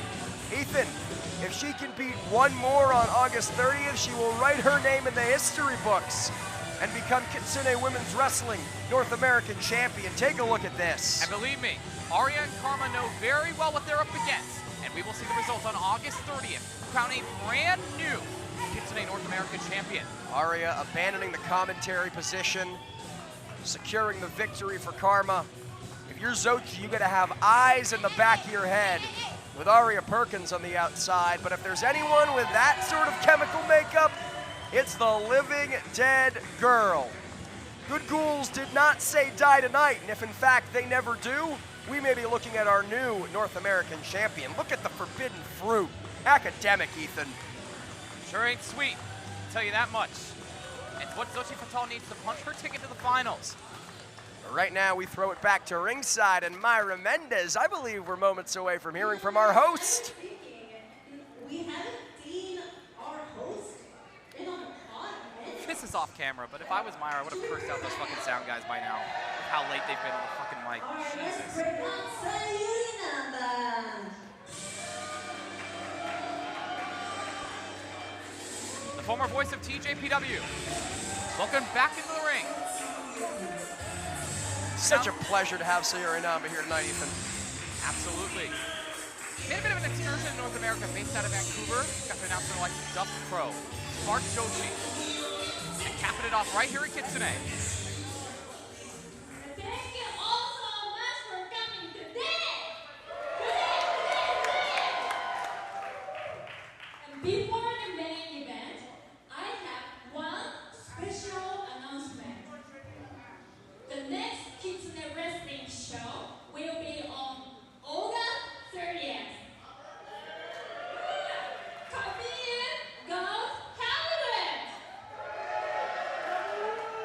Yuki Kamifuku will be making a special appearance in Southern California before her retirement later this year. Alexis Lee and Gabby Forza will also be making their Kitsune Wrestling debut. The tickets go on sale tonight at 7 p.m. If you are here today, do you want to get tickets today, right? And you get early access. And use the pre-sale code ZAK and Z as Zara Zakher, and then A as Awesome, and C as California. Are you okay? And to get your tickets before everyone else. ZAK. Do you remember? ZAK. Okay? And thank you again for your amazing support. Enjoy the main event. Thank you. On August 30th, the Casual Beauty walks the runway one last time, but it's main event time as we welcome a legend of the Joshi world to Kitsune. Alrighty guys, with that being said, are you guys ready for the main event? Oh, perfect. Let's get our competitors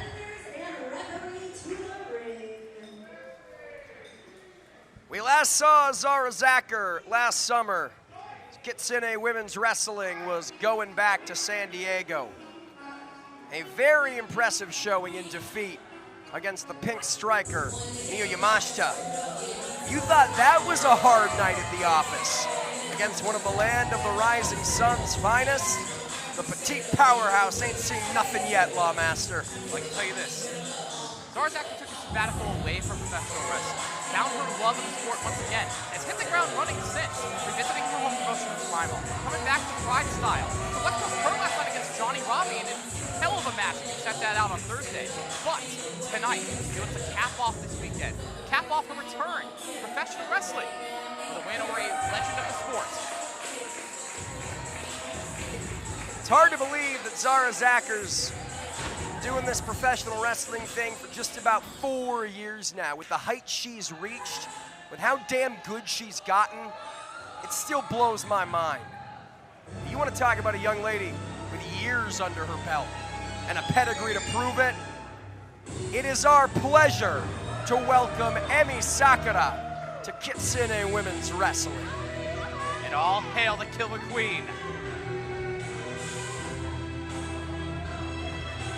Celebrating 30 years in the business last year, and along the lineage as a trainer, promoter, wrestler from Japan and Asia to America.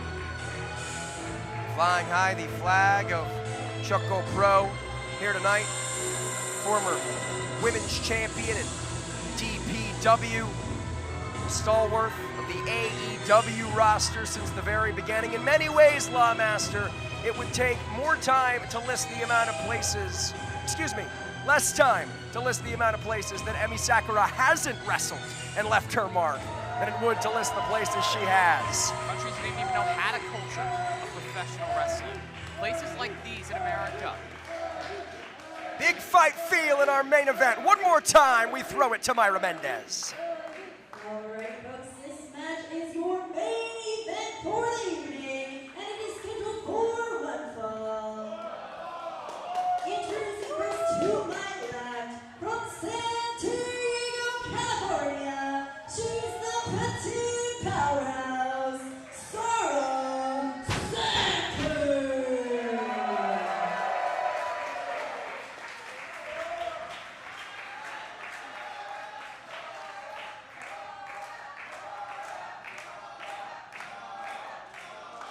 And her opponent to my right, from Chiba, Japan, whoa, she is your highness, Emi Sakura.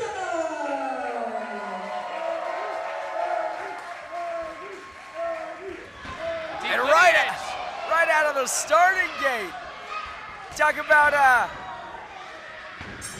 her experience as a trainer, whipping Zara Zakher like she's a young gun, a rookie straight out of the dojo. No mercy shown from Emi Sakura here, Lawmaster. It will not come easy for Zara Zakher. This is unlike an honorable competitor like Mylo or the competitor she's faced in her tour with TJPW. Emi Sakura is psychological, guaranteed to blow your mind. Not afraid to get a little down and dirty here in the early going. Sakura with a chirping chop to the chest.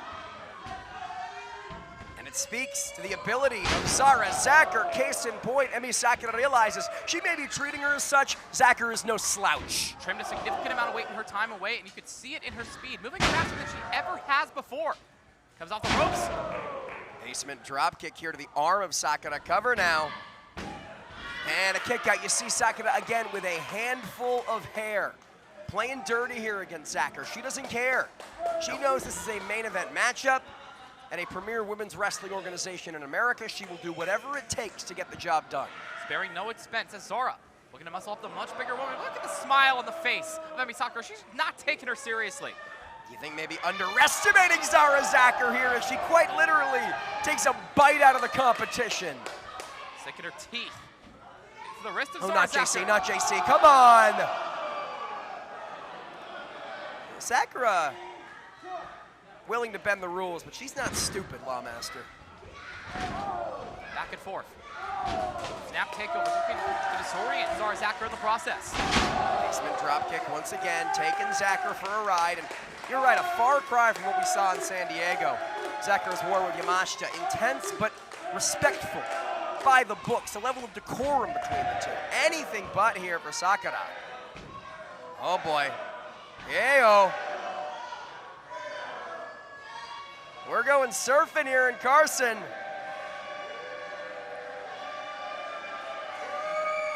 Yayo.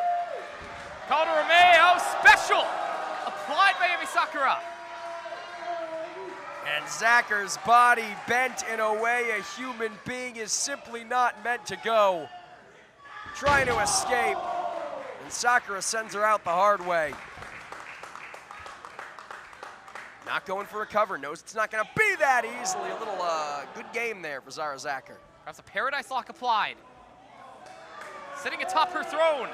Sipping the tea there. We got a tea party here in Carson. A decidedly hot day for tea. I certainly hope it's iced. Regardless, it's Emi. Boys on the outside cooling off amongst the fans in more ways than one.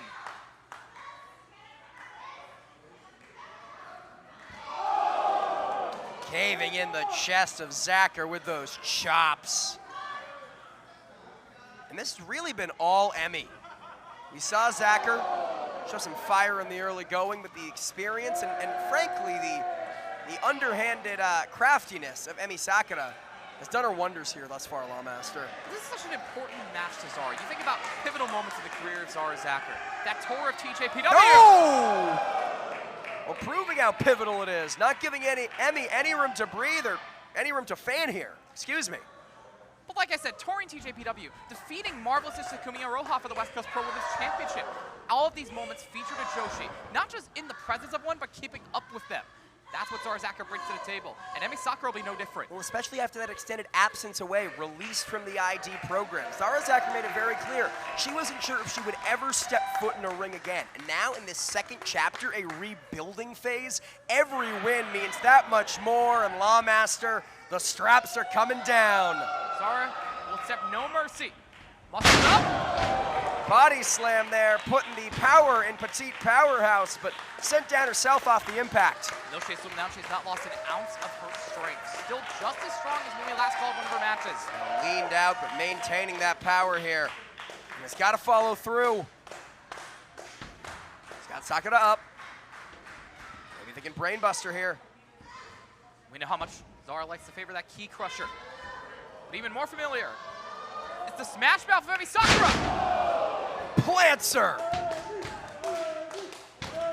And maybe looking to rock her here, Lawmaster.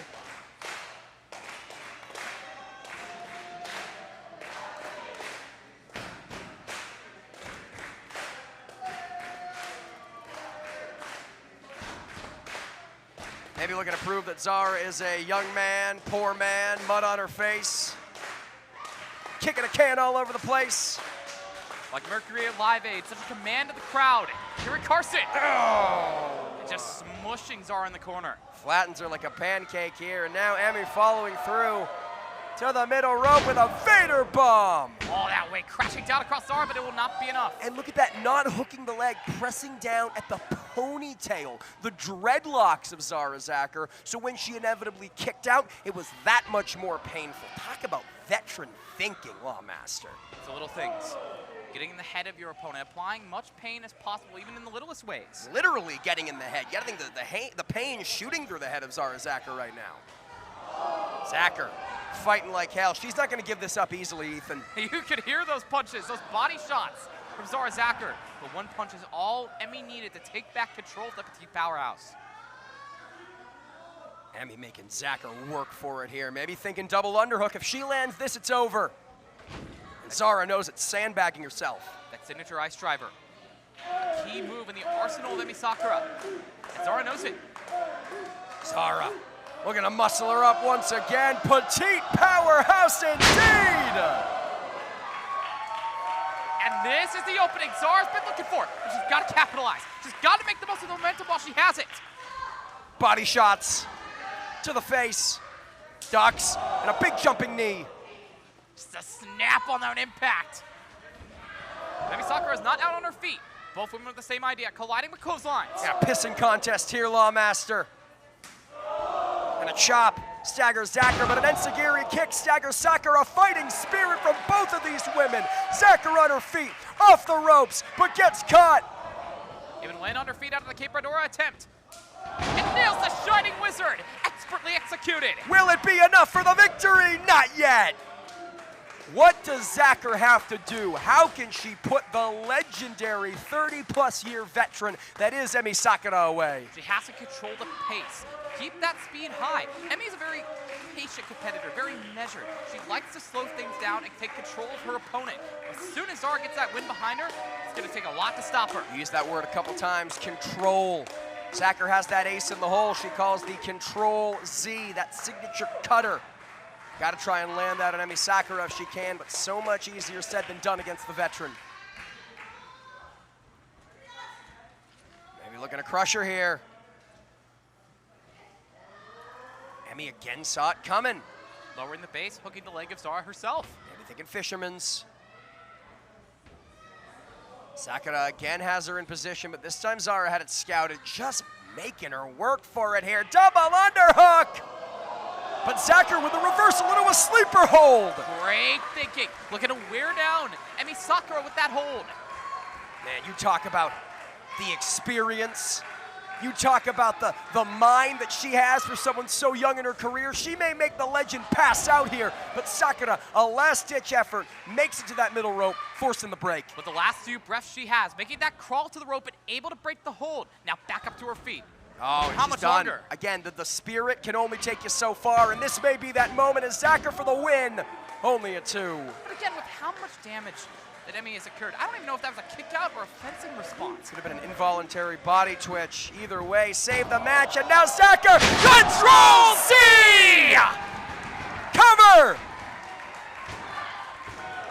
No! It's not enough! You've got to be kidding me, man! The same move that's won her countless matches, countless titles will not be enough to put the legend away! No freaking way! If not that, then what? If not the Control Z, what does Zakher have to do to put Emi Sakura away? Zara took the words right out of my mouth. Going for that 450 splash. No! Cross body. Taking down Emi Sakura. Realized that Sakura made her way back up to her vertical base, adjusting on the fly as she's done so many times in this matchup, and now from the corner. Zakher. Now we're getting there. Now caught by Sakura. But Zakher. Maybe thinking DDT! Spiking Emi Sakura! Gotta cover here, Zakher! Still not enough. After all of the damage Emi has endured, it's not enough! You know, we talk a lot about frustration, and you can't afford to be frustrated as armchair quarterbacks, right? If you're Zara Zakher, how are you not frustrated? How are you not beside yourself after you've hit Sakura with so much, and still the match continues? Because there's still so much left in the tank, so much offense that Zara hasn't hit. And she's just got to stay on top of Emi, take back control of this matchup. Emi again has her in position. But Zakher, cartwheeling out of dodge, saw it coming. Sakura may have gone to the well one too many times, and now landing the standing moonsault for the win. No! What a combo by Zara Zakher, but the same result. Only a 2 from Ref JC. And she's in tears, man. Zara Zakher's in tears at this point, thinking, what do I have to do to put Emi Sakura away? Cut off! And stacked. No! Deep, deep cover by Emi Sakura. But still, Zara manages to get the shoulder up. And going for it again, butterflies the arms! Blood rushing to the head! And a knee driven into the back. Cover! What a match!